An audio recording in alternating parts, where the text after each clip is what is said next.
嗱，同有錢人一齊食飯啦，一定要識嘅就餐桌禮儀啦。而最基礎、最見人品嘅就係你點樣揸呢一雙筷子啦。好多人都唔知啦，揸筷子唔單止係一個食飯嘅動作，亦都直接暴露你嘅修養同埋家庭嘅背景。你下味咁樣揸筷子咧？Oh no！ 你老底啦，你係草根出身嘅係咪？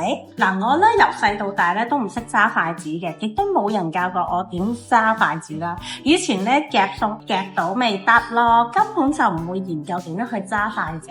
直至咧就同一個二代嘅男仔拍拖啦，佢仲要係藝術世家喎。上集我未講到咧，我哋每星期有一個圓桌嘅家庭會議咧，我睇住佢哋揸筷子同我揸筷子咧，完全係唔同嘅喎。其實都好充滿尷尬同埋有自卑感嘅，就係嗰一刻咧，我開始知道明白啦，我真係要學識揸筷子。有啲人教下一代咧，係從來唔係教佢點樣筷子，係更睇佢嘅禮儀啦、格局啦同埋修養。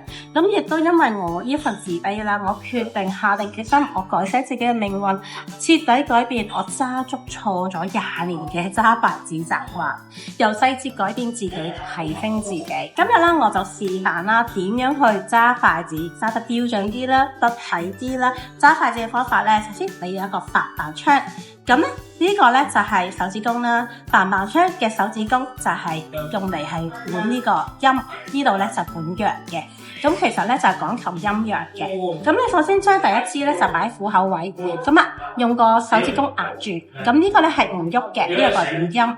另外一個筷子咧就係咧用個手指公同個中指夾住，呢個係會喐嘅，呢個代表陽。咁咧就會變成呢度咁樣啦，陰陽就會平衡啦。另外揸筷子咧都好講求位置嘅喎，係有個0.618嘅 formula 啦，唔好揸得太高，亦都唔好揸得太低，咁啊容易咧去夾餸嘅，亦都代表修養嘅。